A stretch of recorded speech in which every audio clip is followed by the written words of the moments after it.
Hey, well, good morning, everyone. It is 9:01 on my clock, so we'll go ahead and get started, and I can turn my camera on as well. Hello, nice to see some faces. All right, well, I want to thank everyone for being here and welcoming you on this, Monday morning. My name is Ann Pendiak. I'm a talent development liaison on the Sector Strategies team of the Michigan Department of Labor and Economic Opportunity, known as LEO. I'm joined today by our wonderful colleagues from the U.S. Chamber Foundation. Through our partnership with the Chamber Foundation and the Illumina Foundation, the Career Readiness Talent Pipeline Management Academy is possible. LEO is committed to strengthening and developing equal opportunity for all Michiganders. And the Career Readiness TPM Academy is a training developed by the U.S. Chamber Foundation that seeks to enhance partnerships between community colleges and sub-baccalaureate programs and employers, to improve completion, credential attainment, and employment and career advancement, particularly in this case for adult learners of color. The TPM process seeks to strengthen employer leadership and build talent supply chains, of which community colleges play a critical role. So we can go ahead and go to the next slide, Jamie. Thank you. All right, so this is just a little agenda of what we're going to cover today. So again, the welcome from our team. We're thrilled to have all of you here. I'm going to turn it over shortly to our colleagues with the U.S. Chamber to kind of talk about connecting TPM and our career readiness to Michigan's goals. So we can go ahead and go to the next slide.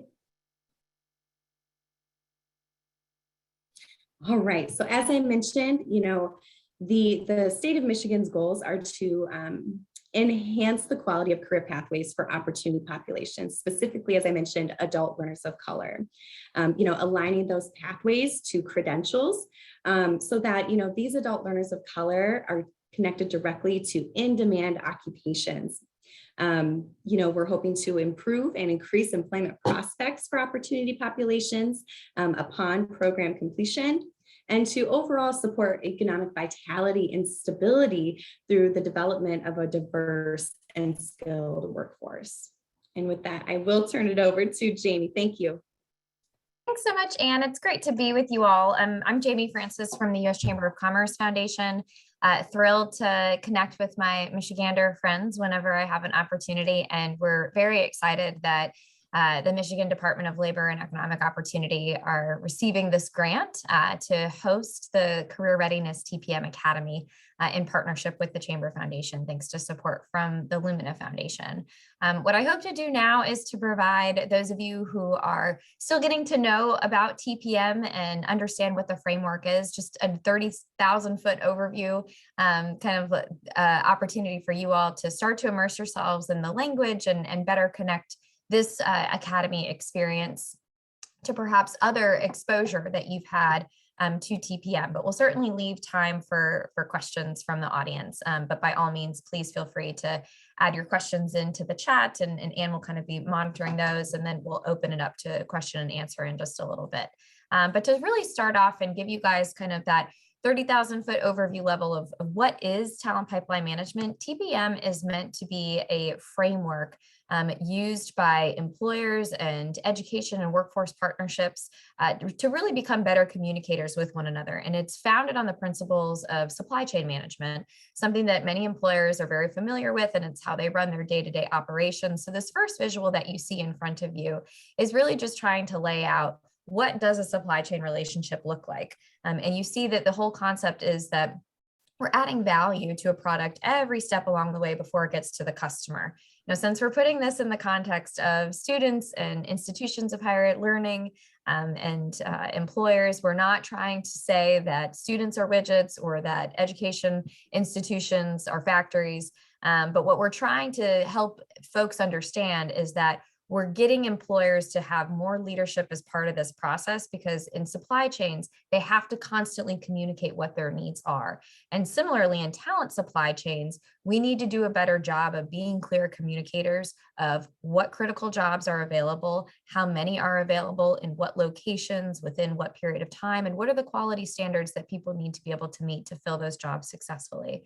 So if we take that first image and then translate it to a career pathway, that's what brings you to the second second image to demonstrate that for a student or worker, we're trying to make sure that every education and training experience or wraparound support service or work-based learning experience is one that is going to add value and to help that transition from their education and training experience into employment. And the third image is really just to capture that communication feedback from the employers is so critically important. And for too long, we've sent missed cues or missed signals to the education and training community, as well as to those students and workers about what employer needs are. So TPM is really meant to put employers in the driver's seat to play that end customer role so that they can be clear communicators of what their needs are for those critical jobs. Now, one of the most common questions that I get is, how is TPM different from any other workforce development approach or public-private partnership or existing conversations that employers and educators are participating in? And there are a couple of key things, though I, of course, would invite anybody who's on today's call to share in the chat or to unmute yourselves once we get through these bullets to highlight what about TPM is different for them based on their understanding of it. But I think that a really critical component here is that it is built on industry best practices. We're looking to the field. We're constantly looking to improve ourselves based on what has been done before so that we don't duplicate or replicate, that we're enhancing what exists. So similarly to supply chain management, that really serves as the core kind of principles of TPM.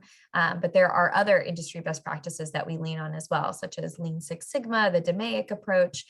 So we look to the field to see what has worked really well and how can we add value to those processes. Something that tends to pique employer interest is this concept of an employer return on investment. So what does that really mean and look like? Is that we are asking employers as part of this process to define the pain point. We are asking them to define what success looks like for them. We are asking them to walk through this process and contribute their data coming from their organization to make every decision point along the way. So this is an authentically employer-led process, which leads to that employer return on investment. A lot of folks ask, we hear from education training partners all the time, what can I do to get employers more engaged in these conversations? They're a part of an advisory board or they're part of this public-private partnership, and I just can't get the type of engagement that I want out of them. And we, flip that question on its head and say, okay, what are the employers getting out of that partnership, out of that relationship? If they are not getting a return on investment, it is unlikely that they will continue to stay engaged in those partnerships, because while all of us want to be doing this for the right reasons, for corporate social responsibility, because we know it's the right thing to do, if we can't couple that with that return on investment, then we tend to see less engagement over time. And what we're looking for here is systems change that is really going to improve outcomes for students and workers, and certainly for education and training partnerships and the employers themselves.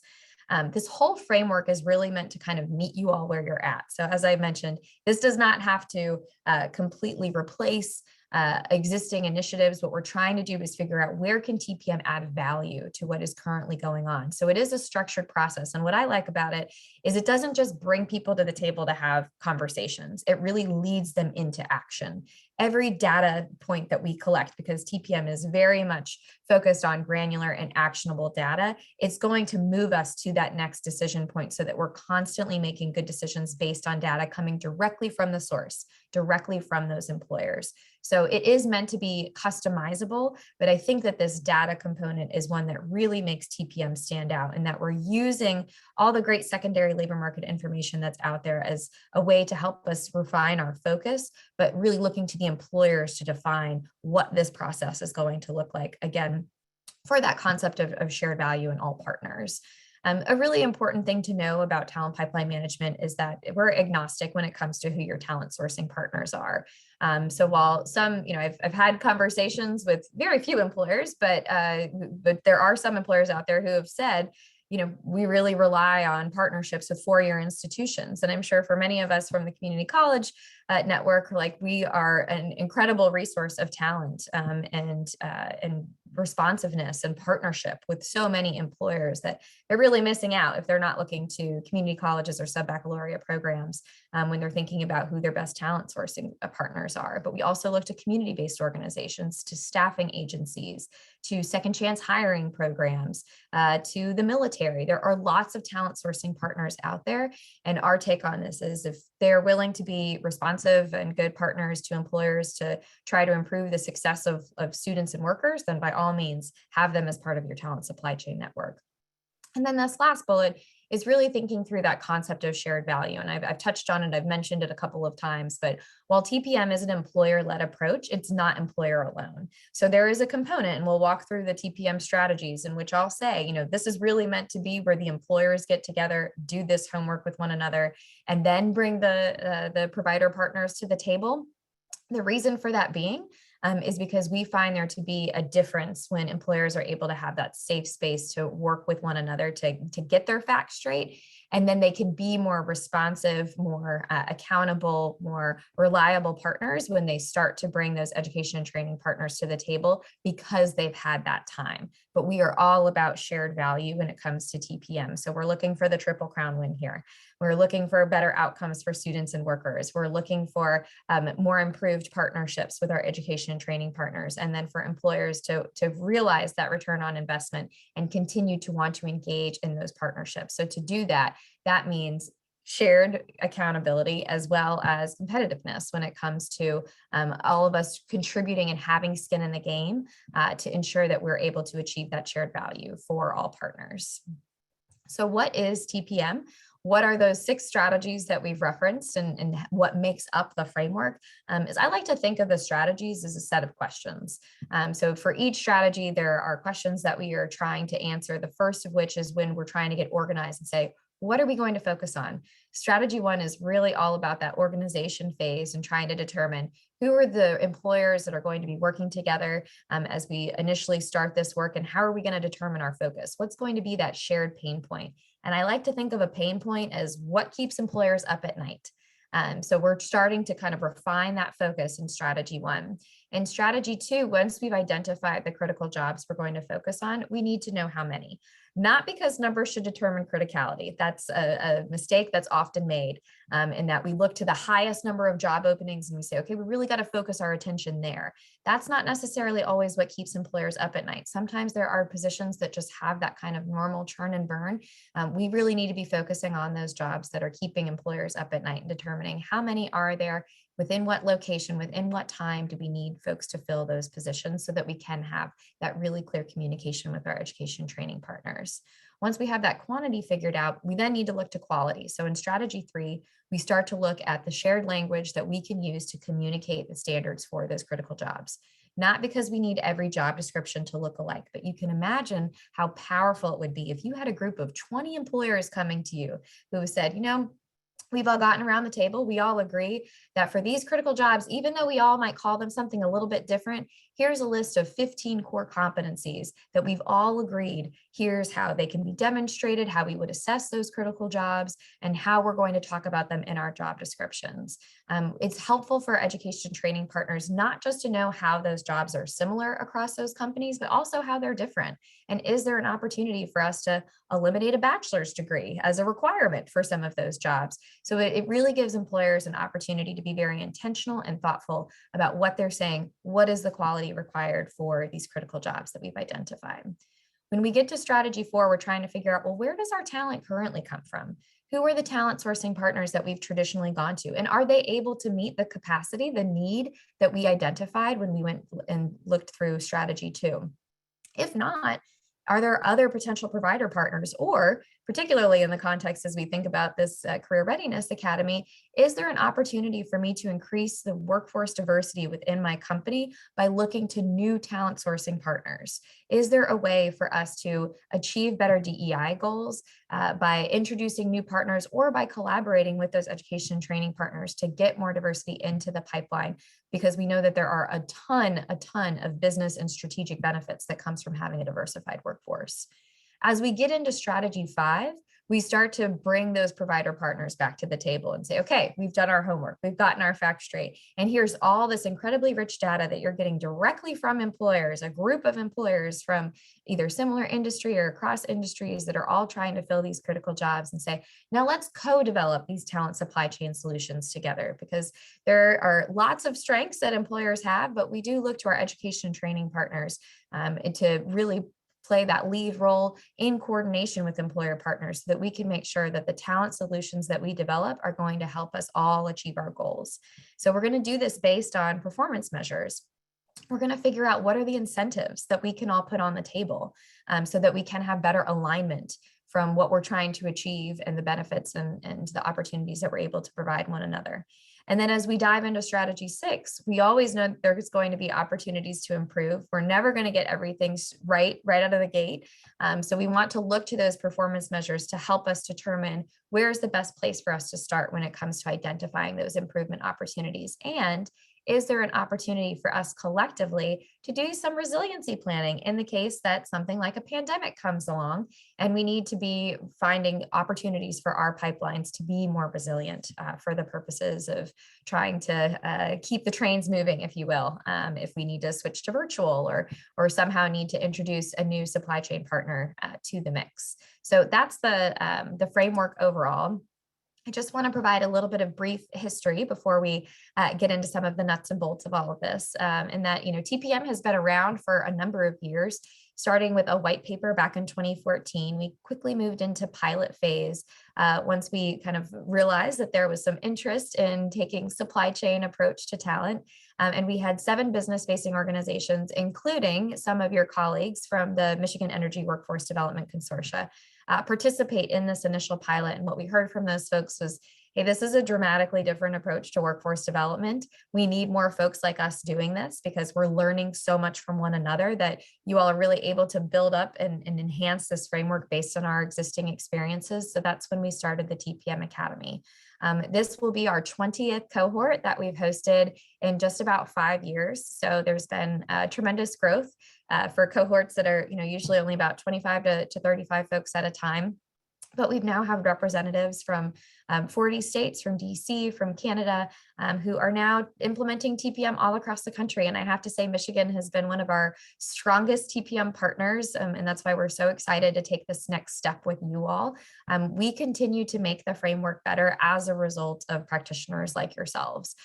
We get to, not change the framework, but certainly improve upon it based on what folks find to be challenging or find to be successful. And then we can share that more broadly with the network. So your involvement, your participation in a TPM Academy, it doesn't end on your last training day. It's really just the beginning of a beautiful relationship in that we continue to engage and provide technical assistance. Anne went through the academy, Anne, in 2018. It's been a couple of years, 2018 and 2019, and continues to be a part of this community, and we're so grateful for it. So just know that we don't go away once you've completed the academy process. You become a part of this national learning network that helps us build new resources. We went into the curriculum and said, hey, let's think about this from an upskilling perspective. This is a framework that doesn't need to just be applied to entry-level workers. We looked at it and said, we think there's a lot of opportunity to improve partnerships with opportunity population serving organizations and career and technical education programs that require employer involvement in some way. How can we make that more meaningful and more impactful for all partners, all stakeholders that are involved in that? And what we're working on right now is trying to dramatically increase access to the TPM Academy learnings through TPM CoLab, which is a new online learning platform that we will be launching later this year. So again, just in trying to increase and enhance the opportunities for you all to engage with the network and become kind of lifelong learners with TPM. So what would your academy experience look like? Well, first and foremost, I really like to kind of focus on the peer-to-peer networking and learning because I learn so much from our partners, from our TPM practitioners. They're constantly challenging us and bringing us new challenges and recipes for success so that we can share that broadly. But I think that this is a great opportunity. I know many of you on this call know each other and have worked together, and perhaps in, specifically workforce development partnerships and relationships. So again, we applaud you for the incredible contributions that you've made to the field, and we're excited for you to better learn and understand TPM and how it might add value to your process. But we really promote this community engagement, and we're excited and hopeful to get to have some of these trainings in person so that you can achieve some of that networking with your peers in Michigan. But we also want to bring some of our national partners to you so that you can learn from what folks are doing in Texas and in Kentucky and in Tennessee and Vermont and California. We've got amazing partners all across this country that have found success with TPM, and we want them to be able to get to help with your learning and your understanding of how TPM can be leveraged. This is all based on a TPM Academy curriculum that we developed when we first launched the Academy in 2016. Though I would say, as the person who's in charge of the edits for that curriculum, it has gone through thousands of different iterations. So we're technically on our 4th edition now, but really there have been so many changes made, again, just based on our learnings and our understandings from our partners. While the framework itself hasn't changed, we really get to take that deep dive and think more thoughtfully about what can we contribute to this that will make your learning experience hopefully more impactful, so that when you go home and that you get to implement the TPM framework, it's most useful to you. So as I mentioned, you'll get facilitation from colleagues at the Chamber Foundation, but you'll also hear from our TPM faculty that represent those great organizations that I previously mentioned, people who have had firsthand experience implementing TPM in their communities. And I think that makes a huge difference. But something that is unique to the Academy experience is that you'll have access to our TPM web tool. So anybody could go online and download our TPM Academy curriculum today. And by all means, please feel free to dive in. It's a rich 298-page document. But I think that one of the perks of being able to use our web tools is that you'll learn that data component of TPM. What really helps with that rich data collection is a tool to help you collect and aggregate that information and be able to communicate, what the results are in a way that protects the employer's proprietary information. So access to the web tool is something that is unique to participating in a TPM Academy. And then I really want to focus on this concept of career readiness and diversity, equity, and inclusion. And of course, when I think about career readiness, I always want to really belabor this point that, again, TPM is meant to be an end-to-end talent supply chain approach. It's not just about entry-level workers. So sometimes I think we associate that with the concept of career readiness, but we're really thinking about how can we provide opportunities for adult students of color to be able to access employer-aligned career pathways. So it could be that someone is changing roles within an organization, or thinking of upskilling or career advancement opportunities, or completely new to an industry. TPM has, the framework allows for folks to kind of fall into the pipeline where it makes the most sense. But we know how critical it is for us to be thinking more thoughtfully about diversifying our workforce. And a lot of times employers want to do it and just don't really know how. And we want to equip partners with the tools and the resources and the questions and considerations so that we do that successfully, not from the purpose of just getting folks in the pipeline, but then keeping them in the pipeline, looking to promotion and career advancement opportunities, upskilling opportunities, reskilling opportunities. So that's really a big kind of focus of this particular academy. And we could not think of better partners than the Michigan Leo team to enter into this. And we're excited to kind of dive into that with all of you. So just a couple of dates to throw at you all in terms of the trainings. We've got 4 training dates on the books. And the only thing that I'll want to add to this is that there could be some interim touch bases in between in the case that we need to have, a refresher webinar, or folks are requiring technical assistance or just have questions and don't want to wait, entire month or so to get together. Again, you're welcome to be in touch with us, to be in touch with the Leo team, so that we can make sure that you're getting the skills and the tools that you need to be able to implement this successfully within your communities. But we're really excited to come to Lansing in April and July. And then we'll have our interim virtual trainings on March 28th, and then in June when we'll dive into the data strategies. So we're aiming for in person, but of course health is always our priority. So I think we all just kind of have to accept that we have to be flexible, but it's certainly our intention that we'll get to have 2 of those trainings in person. So just a couple of other benefits of participating in the Career Readiness Academy, and then kind of delving into your involvement in our National Learning Network. It's not as if you just go through the trainings and then say sayonara. It's really meant to be continued engagement. As I said, you become a part of the TPM family. We have 2 summits each year that have traditionally been in person. Of course, we've switched to virtual. Our hope is that we'll get to have our fall summit in person this year, in which it's usually in conjunction with our annual Talent Forward Workforce Conference. That's one of the Chamber Foundation's marquee events each year, in which we get some really great topics that in all ways relate to talent pipeline management. We also host quarterly webinars for our network, in which we are looking to engage folks and help them with their implementation of TPM. So we might focus on a specific industry and have a group of employers kind of talk about their experience with TPM, or what is it like to implement TPM in a rural community or an urban community. There are lots of different kind of special topic areas that we delve into, both on our quarterly webinars and then on some special webinars hosted throughout the year. We also host a number of workshops to focus on things like DEI and upskilling, in ways that we can, again, really help promote the TPM framework and helping you in your communities. And then we often invite people who have gone through an academy to eventually become a faculty member or one of our fellows, participate in a review committee like some of your Michigan colleagues have done so for our Opportunity Populations Resource Guide or our Career and Technical Education Resource Guide. So we're always looking to the network to help us learn and to help us improve, again, based on your areas of expertise. So I'm going to stop there, and I will take a look at the chat if there are any questions for me while Anne talks to you all about the eligibility for the Academy.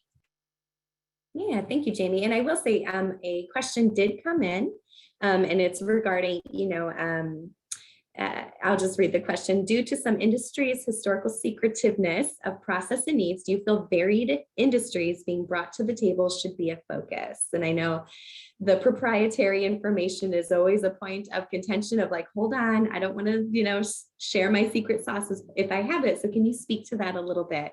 Yeah, that's such a great question, Lori. And I'm gonna hit at it from a couple of different angles, because you, believe it or not, you asked like 3 questions within one really great question, and I want to make sure that I'm kind of hitting it from each angle. So in terms of varied industries being brought to the table.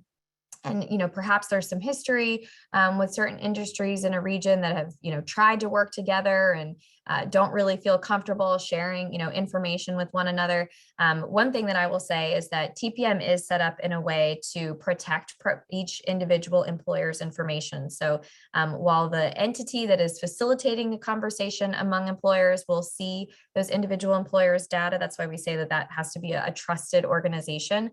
The rest of the employers are not going to see other employers' information. We'll always be talking about data in the aggregate to make sure that we can protect that proprietary information. But what I will also say is that, if you've got an industry in the back of your mind where you're like, I know that our region really needs to focus on manufacturing. If we're going to do TPM, we have got to do manufacturing. It's where the most critical needs are. That's what desperately needs attention. But guess what? Those manufacturers, they've tried to work together time and time again, and it's usually not successful for one reason or another. Maybe there's that lack of trust factor, or there's just some past history in which collaboration has not been effective.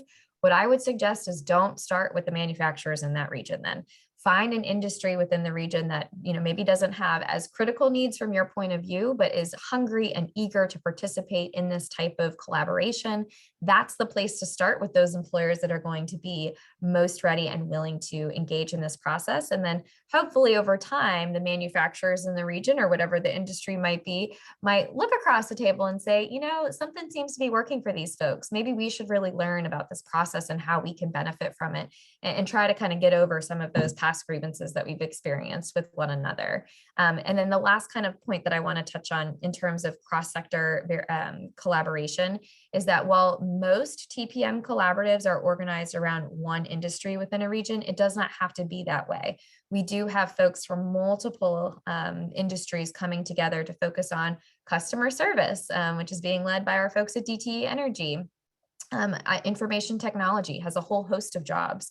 that are impacted by critical workforce shortages in manufacturing, in healthcare, in energy, in financial services, you name it, everybody has IT needs. So there is opportunity for cross-sector partnership, depending on, again, the critical job that's bringing those employers together. The key thing is that can employers identify a shared workforce pain point that they're experiencing around a critical job? If so, that's a great place to start with TPM. I hope that's helpful, but please feel free to add in the chat if you have any other questions. Thank you, Jamie.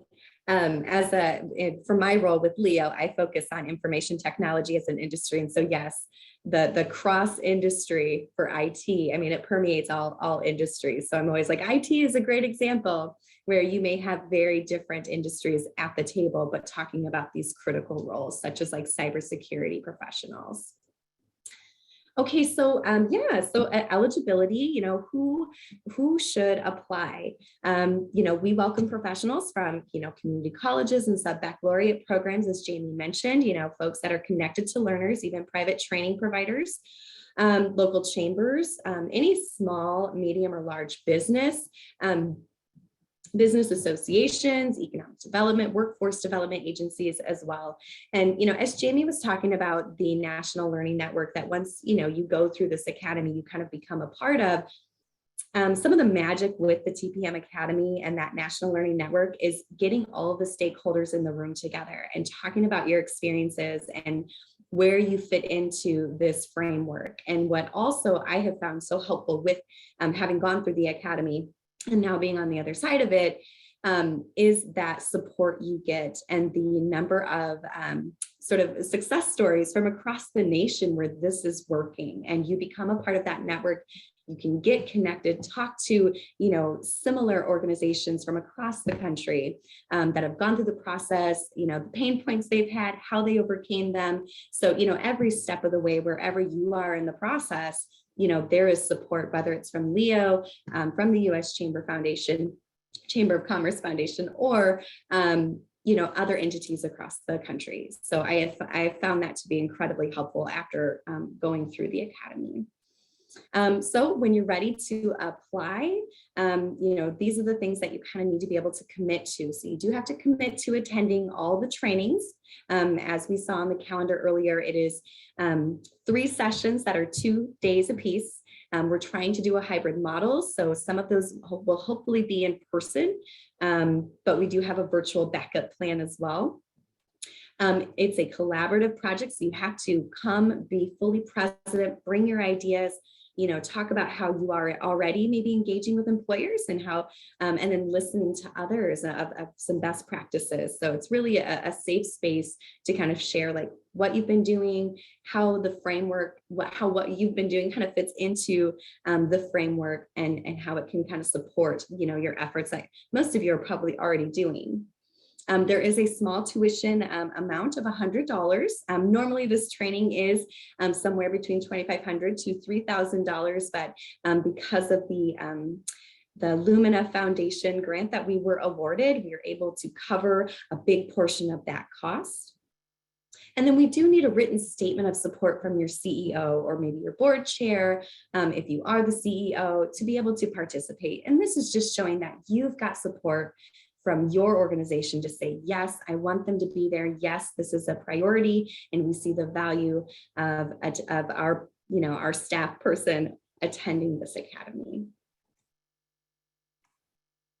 Awesome. Thanks so much, Anne. So just want to walk you all a little bit through the selection process.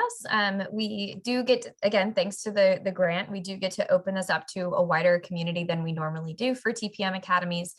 So we'll be looking for a maximum of 60 participants. And for those of you on the call who are representing the more education side, community college side, what I'd love you all to be doing is brainstorming who are the employer partners that I really want to, to bring to the table with me as we think about really making something of this framework and really enhancing our partnerships. And same thing for the employers on the call, or the industry associations or chambers of commerce or economic development organizations. Think to yourself, who are those sub-baccalaureate programs, those community college partners that I want to be engaged in this work with me? and encourage them to apply, since we do have a bigger audience that we get to deliver this academy to. We really want folks to come in with a mindset of, what is something that we can work on together once we get through this academy experience. So there is a scoring rubric associated with the application, and we've identified the areas of evaluation here. So I'm not going to go into complete detail. I know that you all can kind of read, and this is included on the website as well, that's hosted on the LEO website. But I do want to encourage folks to think about this from the context, and there is a question in the application that refers to this, but to please do and think about this from the context of diversity and equity and inclusion, and diversifying your workforce, because that is going to be a consistent theme over the course of the facilitation. And we want to make sure that folks are aware of that and understand the importance of it as we delve into the academy facilitation. So even though there's only one question, I encourage you all to really think about that from the perspective of answering all of the questions as part of your application. This is just a standard document. This is not your specific application. You all will be cohort 20, so not all of the dates or the tuition costs apply here, but we will have a couple of check boxes to make sure that you acknowledge and understand, again, what we're kind of asking of applicants in terms of their ability to be present and to participate in the in-person as well as virtual meetings. And you'll need to have an e-signature there. We want to make sure that folks are understanding what it means to submit your application. So you'll see the questions that you need to fill out. Again, this will all be on the website. You see that submit button. Make sure that you press submit, and you should receive a confirmation email with your responses. If you do not receive that confirmation email, then please reach out to us. Make sure, go back to the site and press submit and make sure that you get that email, because if you don't get it, that means that we have not received your application. So if there are any challenges or concerns with submitting the application, please reach out to us. Our email is there, but we want to make sure that we're receiving what you get. So I always suggest typing out your responses somewhere, saving them and putting them into the website, just in the case that you press submit and it doesn't go through, just so that you have that backup. But applications are currently available, and you have until February 25th to complete those applications, and then you'll be notified mid-March. But it's probably helpful to go ahead and kind of mark those dates on your calendar in terms of when the training dates are, so that you have that on the books in the case that you do get accepted on March 14th. So please be sure that you receive that confirmation email so that we don't have any challenges. So I'm going to stop there. Anne, or anybody from your team have anything that you want to add before we open it up to questions? I would just like to thank, the U.S. Chamber of Commerce Foundation and the Lumina Foundation for making this opportunity available in the state of Michigan. We're very excited, and we're so excited for the amount of interest that we've had. The folks that are on the call today, we encourage you to ask any questions. It looks like we do have one more question in the chat, so we will be committing to 6 training sessions, and that is correct. We will also have the orientation, which will be virtual at the end of March, if you are, to kind of kick off the academy. Yes, and all of these dates are on the website. So just to review, it's March 28th will be probably about a 3.5-hour virtual training. That's the orientation. Then we'll get together in person on April 26th and 27th in Lansing for Strategy 1, which is that organization strategy. We'll come together virtually on June 7th and 8th to discuss strategies 2 through 4. Each day will be anywhere from 3 to 4.5 hours, because we'll also include a web tool component to that training in June. And then we'll come together again in person on, I think it's July 26th and 27th, if I'm not mistaken. That's an in-person training on strategies 5 and 6. And what we're hoping to do is to not only have, the facilitation, here's the theory of TPM, but, to your earlier question, Lori, of, will you be sharing nationally gleaned ideas? that's completely embedded and integrated into the facilitation. So each time we talk about this, then we start to talk about examples of here's how, this organization did it. Here's how this community did it.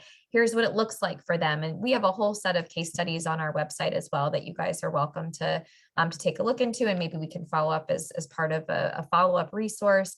But that's really integrated into each of the trainings. So virtually, again, you're usually looking at anywhere from 3 to 4.5 hours per day. The in-person sessions are usually a little bit longer on those 2 days, but it usually includes some more networking time as well. Yes, so Jamie did mention that the in-person sessions will be held in Lansing, Michigan. So it will be at the Lansing Community College West Campus location. We, excuse me, we are also working on booking some rooms, hopefully at like a nice rate so that, everyone can kind of stay in the same position or the same hotel area. I'm not sure what time we usually start the trainings in the morning. Jamie, what time do we usually kick those off? Yeah, we'll have to work together to determine those ideas. Usually on the first day, we're kicking off around lunchtime and then concluding in the evening before dinner. And then the next day, we usually start earlier, sometime around 8:30 or so, and we go until usually around 2 p.m. or so. But we'll have to kind of figure out the exact agenda to determine exact timing, but you can usually count on around 6 hours or so of training on each day for the in-person sessions. And then the objective or goal of the TPM Academy is a great question, Colleen. So really what we are hoping to do is to help explain what the TPM Academy, what the TPM framework is as part of the Academy objective. But another big part of this is trying to set you all up for success in terms of improving and enhancing your partnerships with education and training partners and employer partners. And then a focus particularly for this Academy experience is really trying to think about how can we work together more effectively to improve outcomes for adult students of color? So how can we connect them to employer-aligned career pathways in a meaningful way that, again, promotes shared value for all partners involved? So that's kind of a key objective, not just for this Academy experience, but for the framework overall. Some other questions that had come in that Anne might need to reference in terms of safety against COVID-19. Yes, and Deb, feel free to chime in if you have more insight into this, but I'm pretty sure that yes, we will, require masks of the individuals. We will try to socially distance where we can. I cannot speak to vaccine requirements. I'll have to double check on that specific part of that question, but I do know that we will try to take every precaution, to ensure the safety of our attendees. Awesome. Thanks, Anne. And then a question about vocational rehabilitation. There are a lot of different kind of terms that fall into that. So I just want to make sure that I'm understanding the question, Shannon, if you wouldn't mind unmuting yourself. Sure. So I work for Leo for the Bureau of Services for Blind Persons. So primarily vocational rehab, working with individuals with disabilities. Do you know if there's any national examples of that, or that's a great question. That there has been a number of our partners in which that's a particular priority for their employer partners. I don't have any specific examples of employers who have kind of only come around that as a priority area. So I'd have to kind of ask the network if there's anybody who is really kind of focusing on that as a priority. Okay, great. Thank you so much. Absolutely. Any other questions that we can answer for folks? So I did have a private question come directly to me regarding someone who is from out of state. When I attended the Academy, we had someone from Florida who attended, and she was great and brought some really great perspective of a different type of, Florida is different than Michigan. Their needs are a little bit different. So it was great to have sort of like a different perspective at the table. So, I would say that if you are from out of state, out of Michigan, you're welcome to apply, and travel arrangements may be a little bit more tricky for you in particular, but you are welcome to apply, and and you're welcome to apply, and if you can make it, then yeah, we would love to have you. So don't let that be a hindrance to you if you're like, oh, I don't know if I should apply and attend. The question, how many people are accepted into the cohort? We're able to accept up to 60 attendees for this cohort. So it's a larger cohort than what we traditionally accommodate, but we're excited for the opportunity for, again, folks to kind of come.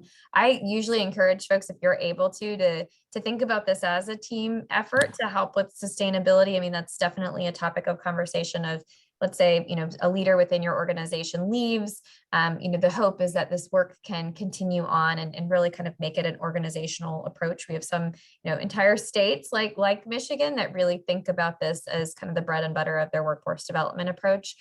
So as you're thinking about, who should participate, again, I would highly encourage thinking about who are my employer partners if I'm an education and training partner, who are my education and training partner if I'm an employer or a chamber of commerce, that you would want to benefit from this training. How many people can attend from one organization? That's a great question. We do try to kind of promote there to be some variation in terms of those organizations that are represented. So I'm not on the selection committee, so I guess I should stop because I'm used to being the selection committee, but I'm not in this case. So I don't want to answer for Anne, but I usually just suggest that you want those who are going to help kind of be decision makers be informed. So even if that person is not going to, or those people aren't all going to attend the academy, you can kind of take it upon yourself to have representation from an organization and say, okay, and then I'm going to help others within my company or my organization understand the framework. But Anne, I don't know if you have anything to say about capping. Yes, I would just say, for me, anecdotally, just going through the academy myself, I did have a colleague who attended with me, and it was helpful just, with the different exercises that we would do within the academy itself, because it's very interactive. It is not the type of academy where you're being spoken to the entire time and then you're done for the day. I mean, it is very interactive. There's a lot of discussion. And so having someone in there who was my colleague, one of my counterparts in a previous organization I worked for, it was helpful because then after the fact, after the academy was over, we could be like, oh yeah, when we were in the academy, this is kind of what we talked about. What's your experience with your collaborative that you're working on? Here's my experience with, my employer-led collaborative. And so it was nice to have someone within my organization who understood the academy, had been through it with me. So it's kind of like a built-in support system for me. So I think having maybe like at least one other person with you is always helpful. Just kind of having like an accountability buddy with you. And spoiler alert, Jamie, we are going to request if you're available to be part of our evaluating committee. So we can discuss that offline. And then this is Deb joining in, and I'll give you my experience as well. I was very fortunate to go through the academy with several members of are the people that I worked with in economic development, education, and in a nonprofit that was very influential in the work that we did in West Michigan. So I think there was probably 4 of us. Having said that, so I agree with particularly what Jamie was saying is and Anne too, bring your partners who may be from a different organization, but work with you in a team or in that community. I would encourage that. Definitely, you don't want to forget that employer partner, but it will be constrained by the number of applications that we receive. We would love to have everyone. We are so incredibly excited that the U.S. Chamber Foundation and the Lumina Foundation gave us this privilege to be able to bring this to Michigan. But we are going to limit it to 60. So we might have conversations with some of you about the applications that come in if we see that you're in teams.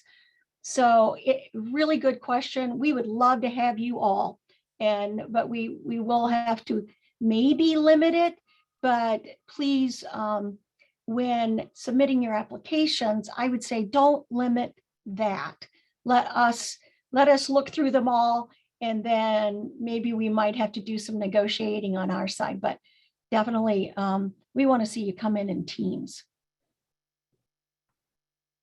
Yeah, again, what I would emphasize, we're really hoping to help. We always come into communities in which we're hoping that we can, again, be a value add to amazing work that you all have going on. So I would come in with the thought process of, okay, again, this isn't just a training. This is meant to be something, if there's a particular program that you have, in mind, or if you're an employer, particular jobs that you're hoping to, that you're really hoping to focus on, and especially as we think about it in the context of diversifying the workforce, we hope that you all are able to take something away from this training that you're able to actually implement it in your communities. And we'll kind of talk about how we can continue to provide and add that support.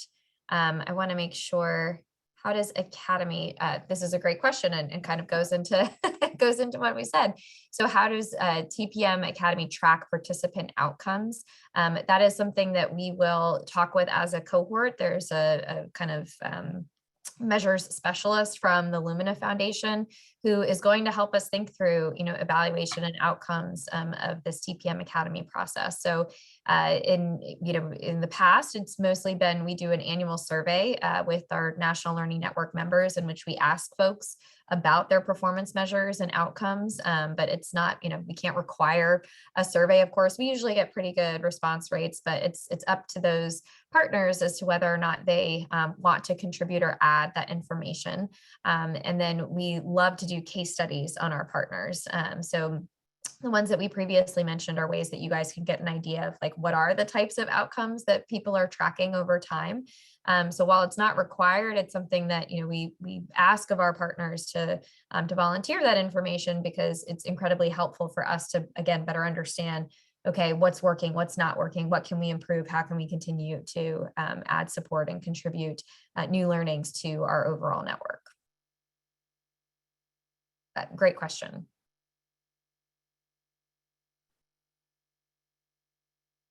Any other questions before we close out for today? Yes, we can absolutely. I'm going to ask, we have the two Academy websites here in the case that you're looking for more information about the Academy. But Anne, would you mind typing in the Leo website that folks would need to go to for more information about this Academy? That would be great. And then that up right now. Awesome, thank you. And then the Leo team's email is there. Our email, workforce@uschamber.com, is on the screen as well, in the case that you all have any follow-up questions about the Academy experience. If you have specific questions about the application or about this specific Academy experience, you might want to go ahead and email the Leo Micah email that you have up on the website here. But we are eager and excited to review your applications. Again, those will be due February 25th. So you can access the application via the website that Anne just posted in the chat. But if you do have any other questions in the meantime, by all means, please feel free to email us. And again, just a reminder that if you believe you have submitted your application, please make sure that you've received an email to confirm as much, to make sure that we are reviewing all the applications that we need to. But we look forward to getting to know you all and very excited to go into this process. And congrats again to Michigan and to the Leo team for being the recipients of this grant. Thanks so much, everybody. Thank you. Thanks, everyone. Looking forward to seeing your applications come through. Talk to you all soon. Thank you.